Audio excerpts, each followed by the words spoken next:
All right. So, hi everybody. How's it going? You already know who I am. I'm Broden, obviously.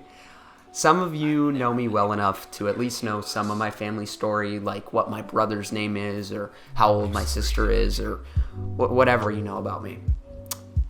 But, in fact, I'm the only one who knows at least most of my story. Obviously, the point of this project was to inform you guys a little bit more, including you, Miss Schreiner. So, let's get right into this. First, we have to start off at the bottom of the tree. Me. Yes, I put me in the center because that's how family trees work, and that's also where I strive to be, as most of you definitely know, the center of attention. Anyways, on June 2nd, 2003, in the St. Croix Falls Regional Medical Center in St. Croix Falls, Wisconsin, a baby boy named Broden Roger Wallace McCune was born. And yes, I have two middle names, and yes, they are Roger and Wallace. Me and my family lived 2 towns over in Frederick, Wisconsin, for another 11 months until we moved to New Hampshire. My dad had scored a job at one of the largest radio stations in the area, WZID. Most of you know WZID because you either hear it on the radio or hear some of their ads somewhere. Well, for a while, my dad was one of the morning DJs on WZID, and not long after that, my parents split. For the rest of my life, this is how home would be. Anyways, enough about me and about background. Let's get into my family like I'm supposed to be doing. My dad, Adam John McCune, grew up a few more towns over from my family's original residing point. The town he grew up in was called Grantsburg. He went to Grantsburg High. He had one brother, Jeremy. After high school, my dad studied radio in a radio school, obviously, in Minneapolis, Minnesota. I'll talk about his parents or my grandparents a little bit later. After the divorce, my dad lived alone for a while, and he moved stations to The Mill at this time, which you probably also know. During the days that I was at my dad's house, which was still only an apartment, he would take me in to work with him in the early hours of the morning and record bits with me in the studio before the morning show started. I have fond memories of those days, and mind me as I multitask by reminiscing and telling a story. We would stop at McDonald's, and if I was lucky, we would get a pancake breakfast, and then go to the old mill building and record audio stories about my toys that I had brought for the day, that I would improvise on the spot. I was only about 4 at the time, but those 4:30 mornings were a blast. I was originally not going to include a section about my dad in the script that I wrote, but now looking at it editing, I have to thank him at least. Without my dad, I wouldn't be where I am. I wouldn't have a job. I probably wouldn't have my hobby of making videos or doing graphic design, which I do make money off of, so I have to thank him for that too. Without my dad, I wouldn't be where I am today, and I don't think I'd be the person who I am today. He has been such a great influence on my life, and I don't think I can thank him enough. So, thank you, Dad. You've done a great job, or at least I think so. Eventually, he met Robin Algren, who had become my stepmom. When I asked my dad some questions about my first interactions with Robin, he said, "We went over to her house for the first time, and literally the first thing you said about her was how pretty she was." My dad moved in with Robin, who lived in a small blue home in Pinardville, and I started attending Bartlett Elementary not long after. In February of 2007, Robin gave birth to my brother, Isaac Charles Algren McCune. In the hospital room, my dad popped the question and asked her to marry him. Well, she said yes, and they got married on a snowy day in December of 2008, 5 days before Christmas. It was in fact so snowy that my grandparents, who still live in Wisconsin, could not fly out. I, only aged 5 years old, was my own dad's best man, which is honestly a super high honor. I obviously did not realize it at the time. Another odd memory I have about the wedding was after the snowy limo ride to the reception at the Strange Brew in Manchester. I sat with one of the bartenders and played games on one of those little bar-side casino game machines. They kept putting quarters into it, and I just kept playing this one fishing game or something. I'm not sure. It's a weird memory, but hey, I was 5. Getting back to my brother, Isaac.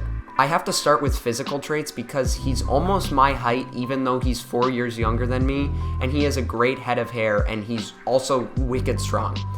I know this because of our numerous wrestling matches in the living room. When Isaac has the right delivery, holy crap are his jokes funny. He's always been super caring, most of the time, and will stick up for those he loves. The kid has an undying love for his mom, and if somebody ever hurt her, I think he'd honestly jump through a wall Kool-Aid style and unleash on them. Isaac is a great person to talk to and a shoulder to lean on, which I can barely do, even being 4 years older than him. I admire this kid and who he'll be someday. Fast forward another 3 years, I'm in 3rd grade and my parents buy a minivan. Now, this will make no sense when you first hear it, but just wait. It didn't make sense to me at first too. Just after that, my dad and Robin sat me and Isaac down and told us we had a baby brother on the way. I was super excited. I prepared for a new member in the family, and my parents had already done so too by purchasing said minivan. It all comes together. On November 12th, 2011, my baby brother Lachlan was born. We were all very excited but still disappointed that he had not been born on 11/11/11, but we had a new member of the family and we couldn't wait. Because Lachlan wasn't an already unique name, my parents struggled to name him at first. My stepmom's friends came into the hospital to congratulate her. They brought a cake and had asked my dad beforehand what the name of the baby was. And because a name hadn't been picked out yet, my dad told them Anakin. And if you don't understand the joke or don't know what Anakin means, shame on you. And yes, they came in with a cake that said, "Happy birthday, Anakin." Lachlan is probably one of the most well-known people of our family. Hey, some of my friends like Lachlan more than they like me. Lachlan is a super energetic 8-year-old with a super cute head of curly blonde hair. Quite honestly, he doesn't stop talking. But that's not the worst thing. He's funny, energetic, and really cute. He has been quoted for saying weird things like, "If you have a kitten, don't put a cucumber in its milk," or "Don't pick up the pecking chicken because she will peck you," or "My boogie board is a type of boogie board," and probably my favorite, "Don't poop your pants, we are about to go to Dunkin' Donuts." Lachlan brings a special light to the family, cheering us up when we're down, playing football in the backyard, or Legos upstairs in his absolute mess of a room. Lachlan is crazy, but in a good way. I was so happy when I got the news that we had an addition to the family, and honestly, Lachlan has been exactly what I hoped for. I love the little guy. That concludes the section on my direct family on my dad's side. Don't settle down yet, because that will be actually the shortest section. My stepmom, Robin, who I talked about a little bit earlier, grew up in Manchester and attended Memorial High School. She grew up with her sister, Kim, and her parents, Lori and Bob Algren, who are my grandparents. Kim went on to marry my Uncle Kyle, and they had my cousin Kason 20 days before my brother Isaac was born. Now, I hope you didn't forget about my dad's parents, because we're heading over there now. My dad's parents, Peggy and Ken McCune, are both from Wisconsin and they still reside there. For as long as I can remember, my grandma has been a supporter of me. When I still lived in Wisconsin, she'd babysit me every day. We'd take walks up and down her 1/4-mile long driveway, me in my stroller, and her blowing bubbles and singing to me. When I visit, I always get the nicest hug from her, and I have to catch her up on everything that's happened since the last time I saw her, along with getting my height marked off on the pantry wall. My Grandpa Ken has always been a perfect opposite. He's tough but loving, and he definitely knows his stuff.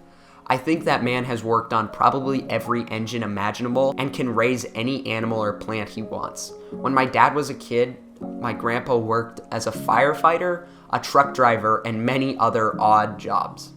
He doesn't say a ton, but when he does, it's between tough love and cold hard knowledge.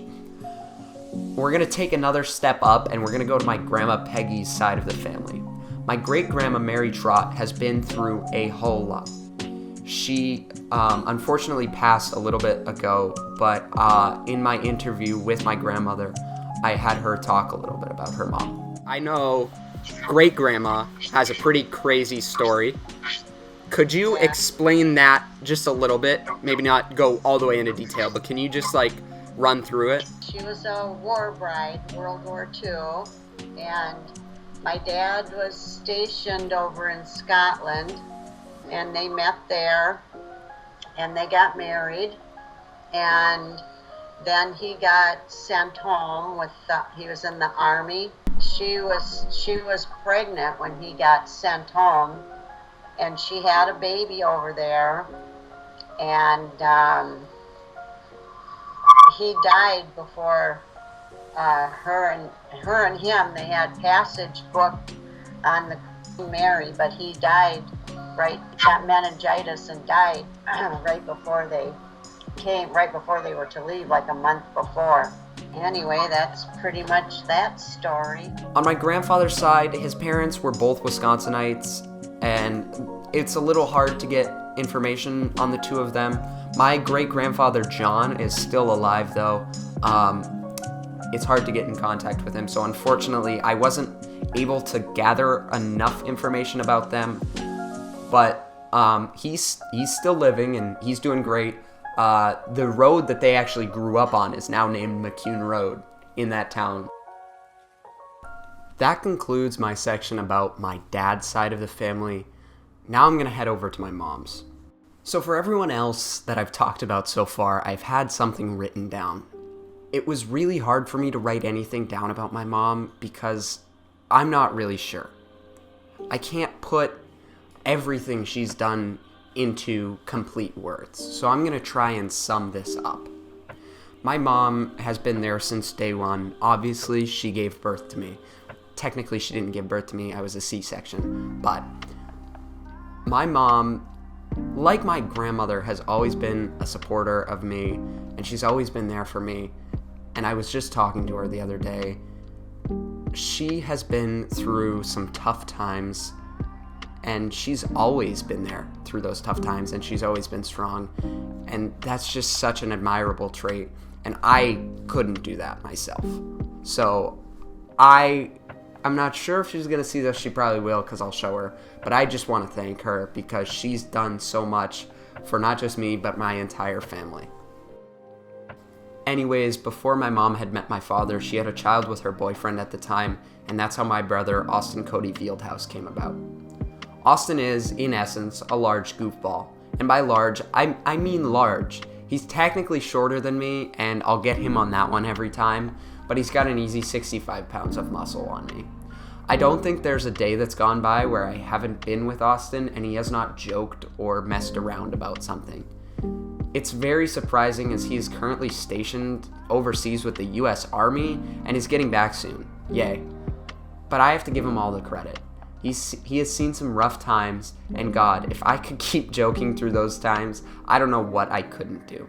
When Austin gets back, and he will soon, he works as a corrections officer in the Hillsborough County Jail. Just another proof that he is so strong. Through the ups and the downs, with my only older sibling, I love Austin. My mom met my dad, had me, yada yada yada, you heard that part already. After the divorce, my mom hopped around jobs and ended up meeting a software architect at the company she was working for. His name was Greg Anthony Vizana, who ended up becoming my stepfather. According to my mom, she only liked him for his dog at first, but the human attached to the dog ended up growing on her. My mom fell in love, moved in, married, and had a kid with Greg by 2007. That kid ended up being my sister, Anna Grace Vizana. Crazy how that works. Once again, we'll come back to Greg's family in a little bit. Right now, we're going to stick with Anna. Anna is probably my quote-unquote best friend of a sibling. I talk to her all the time, and she helps me with lots of problems. She's an accomplished tap, ballet, and jazz dancer, competition and synchronized swimmer, volleyball player, and a Girl Scout. However much we argue that dance is or isn't a sport, she is super talented, and you could never catch me doing near splits in front of 200 plus people. No. If Anna does end up watching this, which she probably will as she forces me to see everything, don't stop. Even with all the stupid stuff I say, you've got tons of talent. Alright. This is where the fun begins. This is where the family tree becomes a family forest, so buckle your seatbelts because we're going through this quick. My mom was born on December 9th, 1973. She was the child of my Mima and my biological grandfather, Mike, who I'm not 100% sure about, and I don't have enough information to talk about it in this project. She then married my papa, who they had 2 children with. My aunt Trisha, and my Uncle Travis. Later on, my Mima and my Papa would end up getting divorced, and they would both remarry. My Papa to my Nana, and my Mima to my Grandpa Al. There's a whole lot of names here. I don't expect you to keep track of them all. My other interview was with my Mima, and I just wanted to show a little clip of her talking about her childhood and how she grew up in Wisconsin. So, you have quite a bit of siblings. How many do you have? I had 6 siblings. 6 siblings. What were they all like growing up? Could you go into that?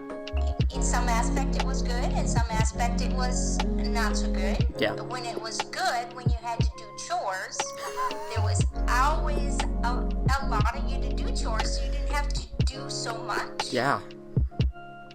You know, when you think about it, there wasn't a whole lot of bad times. We always played together. We always had, you always had someone to play with as far as that was concerned. Just like me having a daycare while my kids were growing up, they always had somebody to play with. This is really weird, I never heard my kids say, I am bored. Really? Yeah, and we didn't even have a TV.